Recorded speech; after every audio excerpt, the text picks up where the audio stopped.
देश एक चुनाव का मुद्दा चर्चा में है।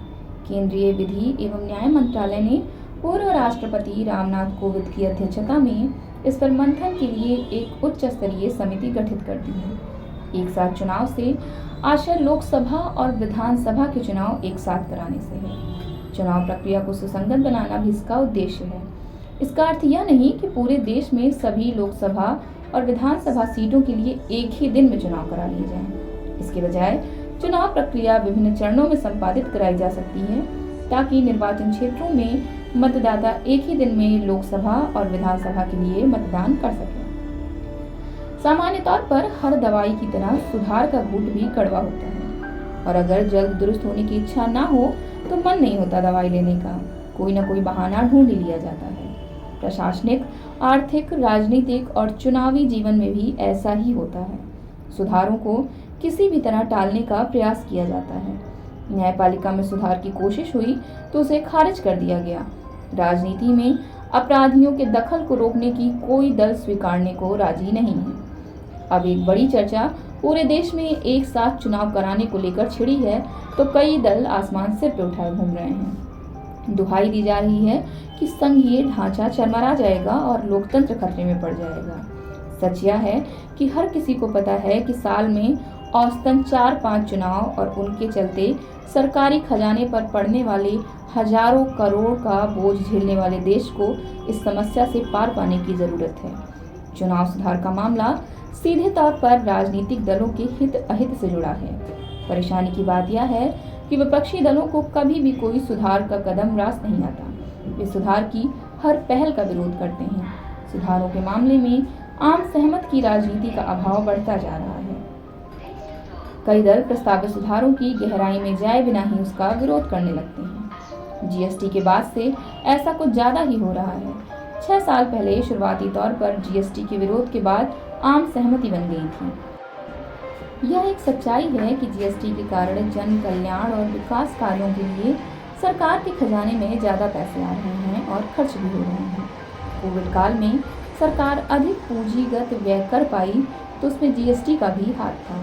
जीएसटी से अनियोजित व्यापार नियोजित हुआ, लोगों को सरकारी योजनाओं का लाभ मिलना शुरू हुआ और देश के खजाने में ज़्यादा पैसे आने लगे तथा विकास कार्यों पर खर्च बढ़ा। कुछ साल पहले कृषि सुधार की कोशिश हुई थी। यह एक बड़ी पहल थी जो जमीन पर उतरती तो देश और किसानों की उन्नति को पंख लग जाती, लेकिन किसानों की आड़ में राजनीतिक रोटियां सेकी गई। भारतीय कृषि को वैश्विक बाजार से जोड़ने की जो कयावत एक झटके में हो सकती थी, उसे पाने के लिए अब लंबी जद्दोजहद करनी होगी। यदि राजनीतिक दल कृषि सुधार में आड़े आएंगे तो एक समय बाद खुद किसान ही इसकी मांग करेंगे। कृषि सुधारों की तरह बिजली क्षेत्र में भी सुधारों का विरोध हो रहा है। चूंकि कई राज्यों के चुनावों में मुफ्त बिजली के वादे का असर दिखता है, इसलिए बिजली सुधार भी अटके हैं। विपक्षी दल उस विधेयक पर भी सहमत नहीं, जिसमें कहा गया है कि सब्सिडी देने वाले राज्यों को डिस्कॉम के खाते में पैसा जमा करना पड़ेगा। इस विधेयक में यह प्रस्ताव भी है कि उपभोक्ताओं को बिजली कंपनी चुनने का अधिकार मिलना चाहिए। विपक्षी दलों के रवैये के कारण इस पर सहमति नहीं बन पा रही है। एक देश एक चुनाव के विरोध में खड़े लोग यह तर्क दे रहे हैं कि यह संघीय ढांचे के खिलाफ ही नहीं, जनता के लिए भी अहितकारी है। सच यह है कि जब अनुच्छेद 356 के मनमाने इस्तेमाल से राज्य सरकारों को बर्खास्त करने का सिलसिला शुरू हुआ, तब संघीय ढांचे पर सीधा प्रहार हुआ। उसी का नतीजा है कि चुनावी क्रम बिगड़ने से हर 4-6 माह में चुनाव होने लगे हैं। आखिर एक साथ चुनाव जनता के अहित में कैसे है? क्या इसका आकलन किया गया है कि रह रहकर चुनाव होने से विकास कार्यों में जो बाधा आती है, उससे कितना नुकसान होता है? चुनावों में जो ना पूरे होने वाले वादे किए जाते हैं, उसकी भी अनदेखी नहीं की जा सकती। राजनीतिक दल ऐसे घोषणा पत्र के सुझाव को मानने को तैयार नहीं। इसमें कोई वादा करने से पहले यह बताना जरूरी हो कि उसे कैसे पूरा करेंगे, उसमें खर्च होने वाला पैसा कहां से लाएंगे। अभी कुछ महीने पहले कर्नाटक में चुनाव हुए, जहां कांग्रेस ने बड़े वादे किए। अब राज्य के उप मुख्यमंत्री और वित्त मंत्री कह रहे हैं कि उन वादों को पूरा करना है, इसलिए कम से कम 1 साल विकास पर पैसा खर्च नहीं किया जा सकता। एक साथ चुनाव होने से सरकारी खजाने के हजारों करोड़ रुपए की बचत होगी, जो राष्ट्रीय विकास के कामों पर खर्च हो सकेगी। राजनीति में जो कड़वाहट भर गई है, उसके पीछे भी एक बड़ा कारण बार बार होने वाला चुनाव है। देश लगातार चुनावी मुद्रा में रहता है। एक दूसरे से प्रतिस्पर्धा के चलते राजनीतिक दलों के पास एक साथ मिलकर किसी काम को अंजाम तक ले जाने का वक्त नहीं होता। लोकसभा के साथ ही विधानसभा चुनाव के बावजूद ओडिशा में बीजेपी लगातार सत्तारूढ़ है। फिर भय किस बात का? ऐसे और भी तमाम उदाहरण मौजूद हैं, इसलिए जनता की समझ को कमतर नहीं आंकना चाहिए। राजनीतिक दलों और उनके नेता की विश्वसनीयता होगी तो उन्हें कोई चुनावी व्यवस्था नहीं बदल सकती। दरअसल स्वतंत्रता के बाद देश में लोकसभा और विधानसभा के चुनाव एक साथ संपन्न होते रहे हैं। यह क्रम 1967 में टूट गया। उसके बाद से इसकी फिर से संभावनाएं तलाशी जा रही हैं। इसी सिलसिले में विधि आयोग की 1999 में आई चुनाव कानूनों पर सुधार रिपोर्ट उल्लेखनीय है। उसके अनुसार एक साथ चुनावों का क्रम टूटने का मुख्य कारण अनुच्छेद 356 का दुरुपयोग और विधानसभाओं का भंग होना रहा। हालांकि अब 356 के उपयोग के आसार बहुत सीमित हो गए हैं, इसलिए अलग अलग कराए जाने के बजाय लोकसभा और विधानसभा के चुनाव प्रत्येक 5 वर्ष में एक बार कराया जाना आदर्श होगा। कई समितियों ने एक साथ चुनाव के विचार का समर्थन किया है।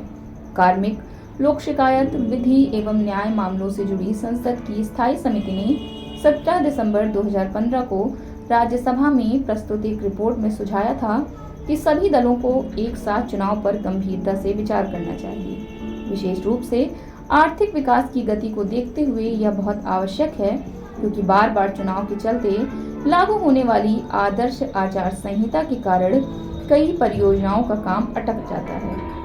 नीति आयोग का पत्र भी यही कहता है। विधि आयोग ने अपनी रिपोर्ट में यह सुझाव दिया है कि जिन विधानसभाओं के चुनाव लोकसभा के 6 महीने बाद होने हैं, उनके चुनाव भी लोकसभा के साथ ही करा लिए जाएं, और भले ही परिणाम 6 माह बाद उनके कार्यकाल समाप्ति पर घोषित किए जाएं।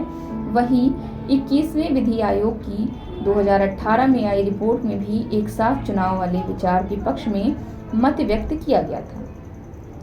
क्या एक साथ चुनाव कराना वाकई लाभदायक है? समवेत स्वर में इसका उत्तर हाँ में ही निकलेगा। कम से कम 4 पहलू इसके फायदों की पुष्टि करते हैं। सबसे पहला तो यह कि बार बार चुनाव के कारण लागू होने वाली आदर्श आचार संहिता के चलते कई विकास परियोजनाएं गतिरोध का शिकार हो जाती हैं और कल्याणकारी कार्यक्रम भी ठहर जाते हैं। एक साथ चुनाव होने से विकास गतिविधियों पर आचार संहिता के प्रभाव को न्यून किया जा सकेगा। दूसरा लाभ चुनाव प्रक्रिया पर होने वाले खर्च की लागत घटने के रूप में मिलेगा। विधि आयोग की रिपोर्ट के अनुसार लोकसभा और विधानसभा चुनावों का खर्च लगभग बराबर होता है। लोकसभा चुनाव का व्यय जहां भारत सरकार वहन करती है, तो वहीं विधानसभा चुनावों का खर्च संबंधित राज्य की सरकार को उठाना पड़ता है, जबकि एक साथ चुनाव से केंद्र और राज्य आधा आधा खर्च उठाकर ही चुनाव करा सकते हैं। इससे पार्टियों और प्रत्याशियों का खर्च भी व्यापक स्तर पर घटेगा। तीसरा लाभ चुनाव प्रक्रिया से जुड़ी कठिनाइयों के हल में मिलेगा। चुनाव कराना लॉजिस्टिक के लिहाज से बड़ी चुनौती है, जिसके लिए भारी मात्रा में संसाधन और समन्वय की आवश्यकता होती है। चुनाव आयोग को वोटिंग मशीन से लेकर मतदान कर्मियों और सुरक्षा कर्मियों की व्यवस्था करनी पड़ती है। मतदान कर्मियों में बड़ी संख्या शिक्षकों की होती है। उन्हें यह दायित्व मिलने से शिक्षण व्यवस्था प्रभावित होती है। अन्य विभागों का कामकाज भी प्रभावित होता है। कर प्रशासन से लेकर सुरक्षा बलों जैसी तमाम इकाइयों की सक्रियता भी बढ़ानी होती है। व्यापक स्तर पर संसाधन केंद्रित इस प्रक्रिया को लोकसभा और विधानसभा चुनावों में दोहराना पड़ता है। इन 3 फायदों से इतर एक साथ चुनाव का सबसे बड़ा लाभ मतदान में बढ़ोतरी के रूप में दिख सकता है। स्पेन में हुए 2 अध्ययनों में यह सामने आया है कि एक साथ चुनाव और मतदाताओं की सक्रियता सहभागिता में सकारात्मक अंतर्निहित संबंध है। भारत में भी इसके प्रमाण मौजूद हैं। अभी आंध्र प्रदेश, अरुणाचल प्रदेश, ओडिशा, सिक्किम और तेलंगाना में लोकसभा के साथ विधानसभा चुनावों का कार्यक्रम है। वर्ष 2019 में हुए चुनावों में आंध्र प्रदेश में 80.38% मतदान हुआ, जबकि अरुणाचल में 82.11, ओडिशा में 73.29, सिक्किम में 81.41, तेलंगाना में 62.44%, जबकि मतदान का राष्ट्रीय औसत 67.4% था। इस प्रकार देखें तो तेलंगाना को छोड़कर उन सभी राज्यों में मतदान का प्रतिशत राष्ट्रीय औसत से अधिक रहा, जहां लोकसभा और विधानसभा के चुनाव एक साथ कराए गए थे। एक साथ चुनाव के विरोधियों की दलील है कि ऐसा होने से राष्ट्रीय मुद्दे अधिक केंद्र में होंगे, जिसका फायदा किसी एक दल को लोकसभा और विधानसभा यानी दोनों चुनावों में मिल सकता है। इस विचार को मूर्त रूप देने की राह में अन्य कुछ चुनौतियां भी हैं। उसके बावजूद नीति आयोग और विधि आयोग का मानना है कि यह विचार अमल में लाए जाने के लिहाज से पूरी तरह व्यावहारिक है।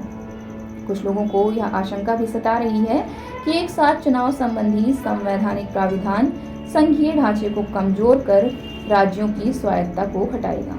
ये चिंताएं कुछ बढ़ा चढ़ाकर ही व्यक्त की जा रही हैं। भारत में मतदाताओं की प्राथमिकताएं कई अलग अलग पहलुओं से निर्धारित होती हैं, जिनमें वर्तमान सरकार के प्रदर्शन से लेकर स्थानीय मुद्दों की भूमिका होती है। दिल्ली और ओडिशा के चुनाव परिणाम प्रत्यक्ष प्रमाण हैं कि लोकसभा एवं विधानसभा में मतदाताओं की पसंद कैसे बदल जाती है और वे राष्ट्रीय एवं राज्य से जुड़े मुद्दों का नीरछीर ढंग से निर्धारण करने में सक्षम हैं। इसलिए एक साथ चुनाव जैसी किसी संभावित पहल पर समग्रता में विचार किए बिना उसे खारिज करना बुद्धिमानी नहीं है।